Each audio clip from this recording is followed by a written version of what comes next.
Menteri Keuangan Purbaya Yudi Sadewa tidak akan memberikan ampun bagi pelaku praktik impor bal pakaian bekas dalam karung atau bal pres.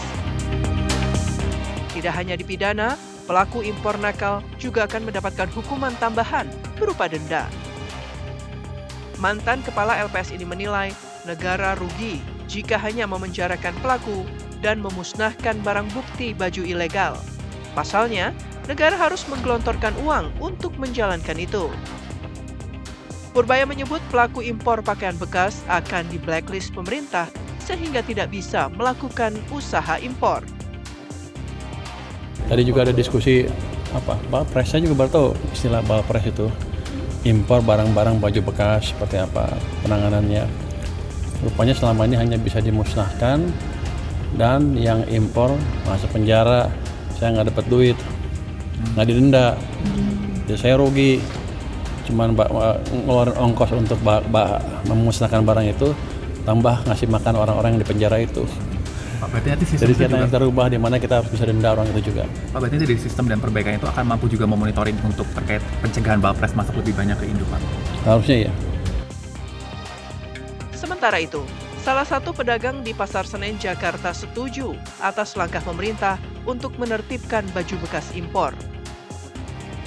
Menurut Lydia, thrifting sangat merugikan para pedagang baju baru lantaran harganya lebih murah dari pakaian baru. Thrifting itu memang sangat merugikan bagi kami ya. Soalnya dia harganya murah-murah.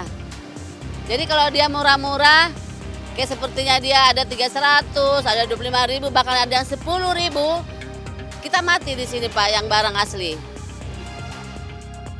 Pemerintah tidak akan mendukung adanya UMKM yang menjual barang ilegal.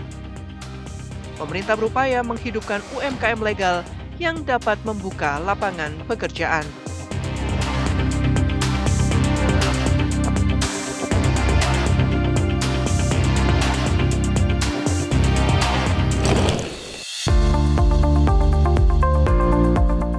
Presiden Prabowo Subianto tiba di Bandara Internasional Kuala Lumpur, Malaysia pada Sabtu malam untuk menghadiri KTT ke-47 ASEAN yang berlangsung di Kuala Lumpur Convention Center.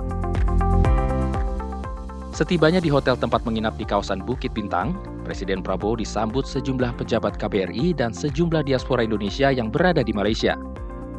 Sambutan hangat pun diberikan sepasang anak Indonesia dengan memberikan buket bunga kepada Presiden Prabowo. Di hari Minggu, Presiden Prabowo kemudian hadir dalam konferensi tingkat tinggi ke-47 Perhimpunan Bangsa-Bangsa Asia Tenggara.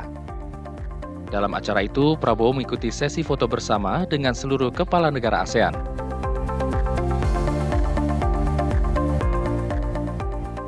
Sementara dalam pidatonya, Prabowo Subianto menekankan persatuan ASEAN merupakan kekuatan utama dalam menghadapi ketegangan global yang semakin meningkat. Menurut Prabowo, Indonesia mendorong langkah-langkah nyata ASEAN dalam menyelesaikan krisis di kawasan. Pak Presiden, Pak Prabowo, Bapak Indonesia. Boleh kongsi sedikit Bapak, apa tadi berlaku dalam meeting tadi?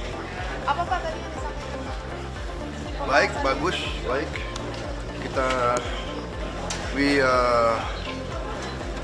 We support the continued U.S. engagement with ASEAN. The engagement has been very positive for ASEAN and for the United States. And we were very happy that the U.S. has mediated the conflict between Thailand and Cambodia. So, yeah, the very, very positive outcome of the summit. Thank you. Thank you.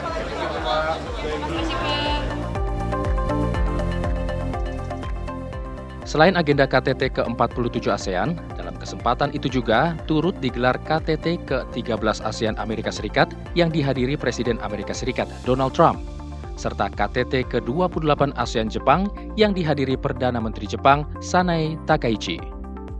Presiden Prabowo Subianto menyambut positif hubungan ASEAN dengan Amerika Serikat dan Jepang karena terbukti saling menguntungkan bagi kedua belah pihak. Prabowo juga mengucapkan selamat kepada negara Timur Leste yang telah resmi menjadi anggota ke-11 ASEAN.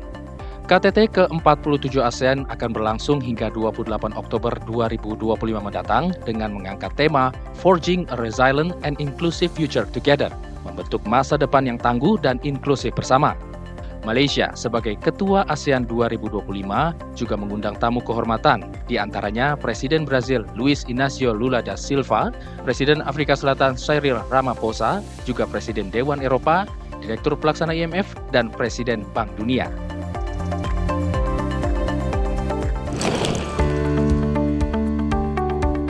Pemerintah Indonesia kini melegalkan umroh mandiri. Ini berarti umat Islam di tanah air bisa menunaikan ibadah umroh tanpa melalui biro-biro perjalanan resmi. Kebijakan ini diatur dalam Undang-Undang Nomor 14 Tahun 2025 tentang perubahan ketiga atas Undang-Undang Nomor 8 Tahun 2019 tentang penyelenggaraan ibadah haji dan umroh. Wakil Menteri Haji dan Umroh Dhanil Anzar Simanjuntak menyatakan, pelegalan umroh mandiri ini dilakukan untuk menyesuaikan dengan regulasi baru pemerintahan Kerajaan Arab Saudi. Dhanil menambahkan, dengan melegalkan umroh mandiri, pemerintah berupaya melindungi jemaah yang menunaikan ibadah umroh di Tanah Suci. Nantinya, untuk menunaikan ibadah umroh mandiri, jemaah akan mendaftar melalui sistem nusuk yang telah terintegrasi antara pemerintah Indonesia dan Arab Saudi. Jamaah umroh mandiri ketika mereka dilegalkan dalam undang-undang, ketika mereka berangkat ke Saudi Arabia secara otomatis mereka terlindungi oleh negara, peran Kementerian Haji dan Umroh, peran Kementerian Luar Negeri, peran para atase itu semuanya secara otomatis punya tanggung jawab terhadap perlindungan terhadap mereka.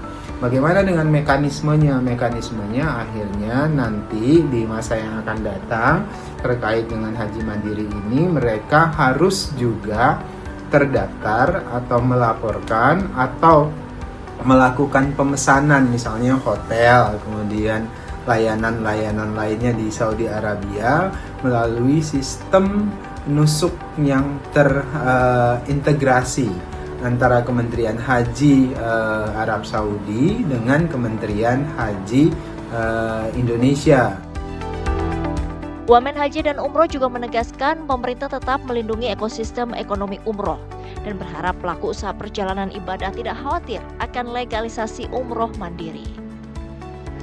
Perlindungan ekosistem ekonomi haji misalnya dikhawatirkan oleh para travel, kemudian travel mereka bisa mati, bisa bangkrut gara-gara makin banyak yang melakukan jamaah umroh mandiri.